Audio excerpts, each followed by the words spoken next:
Hello and welcome to another update video about Bitcoin. Briefly, let's take a look at the 4-hour chart here. Higher level scenario, because I get messages still about people don't know in which higher level scenario we are. So let's start with that. In my opinion, is still Bitcoin is in this ending diagonal pattern. This looks like a descending wedge. It is a descending wedge. And again, we could eventually end the bear market in this wedge, which doesn't mean it has to happen today or tomorrow. You know, this can play out into February, March, whatever. As you can see, the idea is, I mean, we did follow so far the primary expectation. Down here we talked about upside, happened. Yeah, we saw upside. I think we could still see some more upside here in this wave 4, because we've got this wave count here, wave 1 down, wave 2 up, wave 3 down, wave 4 up. This could hit the resistance here around 19k. And then we would come down in a wave 5 and make a lower low. Ideally in the region 14 to 14.5k, maybe lower. So that's the answer to everybody who's still asking, you know, are we still expecting another low? Yes. But there could of course be some short-term upside before we do that. Okay, but that upside is certainly limited. It is only really if Bitcoin makes very impulsive movements to the upside, we get a corrective setback, make a higher low, then we can also say the low was probably in. But until we see that, and we're not seeing that at the moment, we have to assume Bitcoin is going to go lower, especially as it is in this ending diagonal. And the wave count would suggest we'll get at least one more wave to the downside in a wave 5. Bear in mind, this can extend out quite a bit. Okay, so that is very important to understand. And this is also the scenario in which we are. Now, how we get there, yeah, these are obviously, you know, this is splitting out again. So what you need to understand, it is certainly tough to analyze this market. It is absolutely tough. It is not a clear impulsive environment in which we are, not even to the downside anymore. So this makes it so difficult. I mean, from December to June, the situation was very clear for me. We will come down, we will come down, we will come down. So the situation was very clear. It was very easy for me. I mean, don't get me wrong, it wasn't easy. There were a lot of comments because so many people were still bullish also in February. Yeah. But it was hard sometimes to maintain the bearish vibe. And if you've been following us for over a year, you'll know that I was completely bearish throughout this entire bear market, pretty much from nearly the beginning. Yeah, from nearly the beginning. From early December, I was bearish about Bitcoin. And it was just because before it started this significant drop down. Yeah, you can go back, you can watch it all. But this was when I told you, when we broke below, I think it was 55k or something, that we will have to go below 29k. This was when the majority of people were still bullish. So, but it was an impulsive environment. The impulse down had started. Yeah. So it wasn't difficult the view was clear. Yeah, of course, also here we had, you know, do we go a bit higher and then come down or whatever? You always get that. But it was, let's say, straightforward to keep the count up.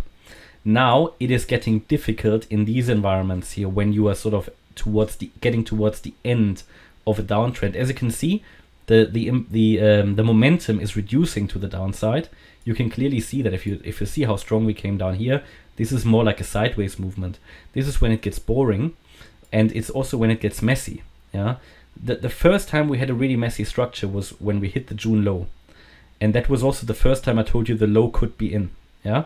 So obviously everybody was bullish still till 30k, then everybody got bearish, but we are now in an environment where we can not carefully get bullish again, because at the moment there's no evidence, but we had some evidence that we could have said, right, maybe the low is in, but it wasn't. So until we see evidence, we have to stay focused on the downside. It's certainly tough because these diagonal patterns, they are just messy. And what you need to understand, out of the, let's say, theoretical infinity of possible scenarios, I have to find out the one or two that are likely on this, let's say, on the higher level, on the higher time frame, on the medium time frame. And then we talk about, okay, now we've got this wave, we expect one more low. Then we go to the 1 hour chart, and here again, you know, we've got theoretically a lot of scenarios how we could get there. So I try to show you the 1 or 2, maybe 3 that are very likely. So it's tough. Yeah, especially if you have on all time frames bloody diagonal patterns or corrections, which are very hard to forecast. Okay, but still sort of, I think it works out reasonably well. Last example was, I told you we'll get into this red support box, and I do expect a bounce out of it, which happened. and I do expect that bounce to continue for a little while. Yeah. But again, if we now go into the lower time frame again, there's two scenarios how we could get there. Yeah. So short-term upside before we come down. Very short-term, how do we get there? You know, and that is tough. But yeah, we'll get there. So nice, we had some movement here earlier, a few wicks, but nothing too crazy. Actually, market continues to be undecided, yeah. And I showed you a possible triangle earlier. It doesn't really make sense really to look at this in terms of an Elliott Wave triangle. I mean, it could have been one, but the problem is you can count it either way. So I don't, you know, it's easier to really talk about breakout points here. So as I said, we did expect the bounce from here, happened, yeah. The question is now, how do we go higher? Do we go higher by going first into the white support box and then carry on up? Or do we go up straight away? This is what is unclear to me. The reason is that so far, this retracement down, which I consider a B wave, was very, very shallow. I mean, with this dip today, it became a bit clearer. We've now at least reached a 23.6% fib level. And then a few people ask me, why do I measure the fibs not to the top? Well, because this is already a 5-wave move to the top. Yeah, so this could be, what we've seen here is probably a WXY pattern maybe, but I have to measure it to the high, or to the top of the wave, the fibs. Yeah, yeah, at least that's my view. So yeah, I mean, the point is we won't really know that we go up until we break above the high 17,045. But my clear view is we go higher in at least a C wave of 2 to around 17.3K, maybe a bit higher. Yeah, it could mean that we do a bit of a diversion into this support area and then go up. I did explain that in the Ethereum video as well. On Ethereum, I will scale in long here if we get into this area. Bitcoin, I find the chart generally a little bit less reliable, and therefore I'm not scaling in here in any way long. But Ethereum, I consider that. And yeah, again, to keep it short, we expect some more upside here before we come down, before we see the decision. Because also with Ethereum and Bitcoin, there's basically two scenarios. Either we run into resistance around 17.3, 17.4K in the blue count, and we break out two new lows straight away. 1, 2, 3, 4, 5. Or, and that would be, let's call it the less bearish pattern, we make it above the previous swing high of 18,500 or 18,400 from the middle of December.